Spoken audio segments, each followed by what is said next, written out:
Welcome. Today we're going to do a little on statistics. We're going to learn about mean, median, mode, and range, which should hopefully be a complete review for you and very simple and easy. And we're also going to talk about scatter plots, finding the line of best fit or writing the line of best fit, which will also be a good review for you because all you're really doing is writing the equation of a line. Let's first review what mean, median, mode, and range are in case you've forgotten. Remember, the mean is a mathematical word for average, and that's just where you sum up all the numbers and divide by how many numbers there are. The median is, first of all, it's very important you must put the numbers in order from smallest to largest, so in an ascending order, and then you pick the middle number.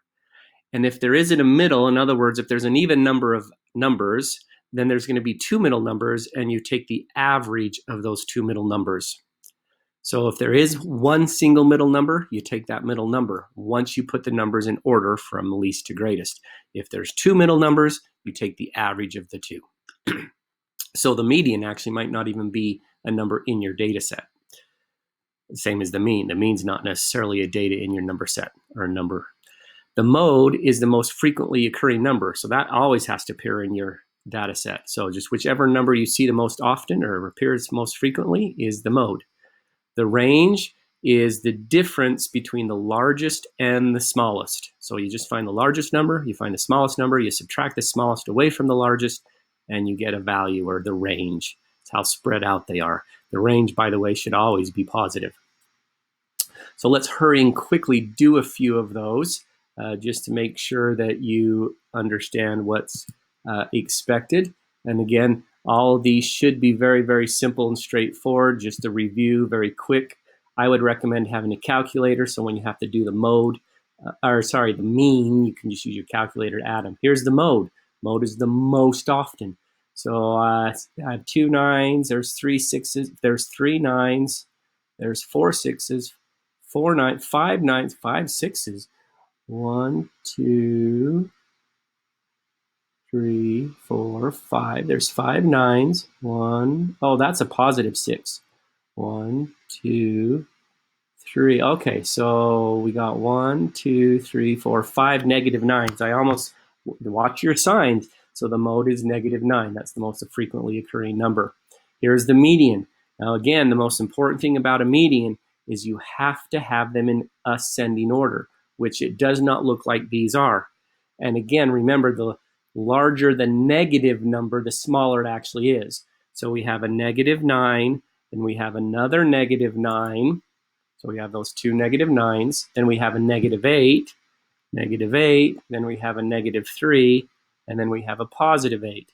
And it looks like the median is negative 8, which happened to be the middle one, but that's not always the case. So don't just trust that it always ends up being the middle one. Okay, the mean, again, the mean is just the average. That's why I would recommend just having a calculator and then adding these up. But actually, I think these numbers are small enough I can just do it in my head. There's negative 4, negative 9, negative 12, negative 13, negative 18. So the sum of all those numbers is negative 18, and then I divide by how many there are, including the zeros. Those are part of the data, or part of the number set. So 1, 2, 3, 4, 5, 6, 7, 8, 9. So I divide that by 9, and my average is negative 2. Like that. So again, you will be given some graphs and charts to figure things out as well. Just be careful that you understand what's going on here. The mode is the most often appearing. 5 appears 1, 2, 3, 4, 5. This is what's called a dot plot.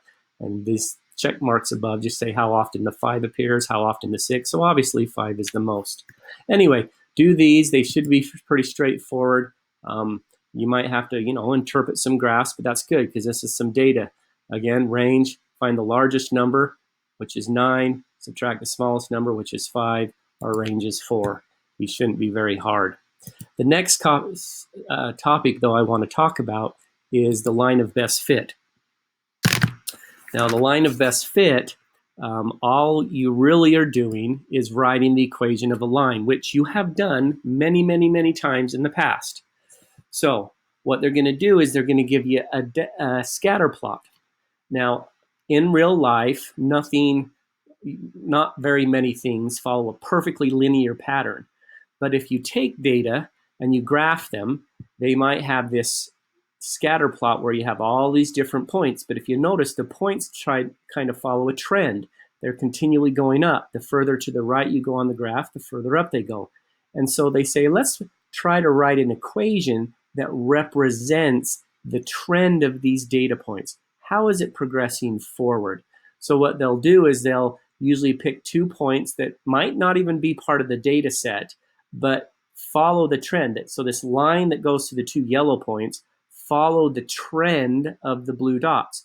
And all you're supposed to do is write the equation of that line of best fit. So you could maybe predict approximately where the points are further out on the graph as you move to the right. So again, it says to make sure you use the 2 yellow points. So what I would recommend doing is I'm going to write those 2 points down. This first yellow point right here has an x value of 1 and a y value of 0. This yellow point here has an x value of 7 and a y value of 9. So 7 and 9. And then what they want you to write, it says use the yellow points to write the equation in slope-intercept form. Slope-intercept form is y equals mx plus b.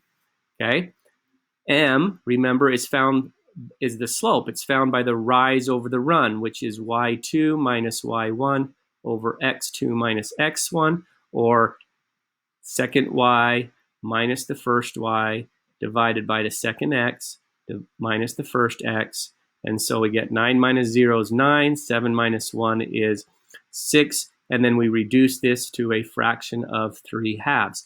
So our slope is 3/2. So we technically have y equals 3/2 x plus some unknown b value. We still need to find b. Okay. What I really wish is I wished I could look on this graph and see where it crosses the y-axis, because that's what the b value is. The b value is where we cross the y-axis. But since I can't, what I'm going to do is I'm going to use one of these 2 points and plug in for x and y to find b. So in other words, remember, this is x and this is y. I'm going to plug in a 0 for y. I'm going to take my slope, times it by the x value that goes with that y value of 0. So my x value is 1. And then I'm going to add this unknown b and then solve for b. Again, I get 0 equals 3/2, because 3/2 times 1 is 3/2, plus b. So when I minus the 3/2 over, I get b is equal to a negative 3/2. So now I know what the equation of my line is. It's y equals my slope of 3/2 x minus my y-intercept of 3/2. And it says to make sure you write any coefficients as integers, proper fractions, or improper fractions in simplest form, meaning don't do mixed numbers. Don't do 1 and 1/2. Y equals 3/2. Again, don't do 1 and 1/2. Do an improper fraction. X, make sure you always put your variable x in there. Many of you forget to put the x there. Minus, again, a fraction, 3/2. So I've written that line of best fit that follows the trend of the data. And all of these are going to be just like this. They're going to give you, let's submit. Again, they're going to give you 2 nice points to follow. So let's do one more of these to make sure you understand how to do this. Again, I'm going to first write down the 2 points. I'm going to say, all right, that first point has a x value of 3 and a y value of 0. The second point has an x value of 7 and a y value of 8. I'm first going to calculate the slope. Slope, remember, is the second y minus the first y divided by the second x minus the first x. So I get 8 over 7 minus 3 is 4, or 2. So I have my y equals 2x plus b. I don't know what my b is yet, so I'm going to use one of my 2 points. It doesn't matter which one I use, by the way. I could use the 3 and the 0 or the 7 and the 8. Maybe I'll use 7 and the 8. I'm going to plug in my y value of 8, my x value of 7, so that'll be 2 times 7, plus some unknown b. Whatever this b value is, it should make this side equal that side. 8 equals 14 plus b, or b equals a negative, because I'm minusing 14 over, a negative 6. So my equation will be y equals 2x minus 6. Y equals 2x minus 6. And I submit. I'm going to jump ahead just to make sure that I see anything that might be more difficult, because they might, this one's very nice because it gives you the y-intercept of 8. So that one should be a very simple one. Up here in 90, not that you're going to be so you're not going to get anything harder than what I've just done.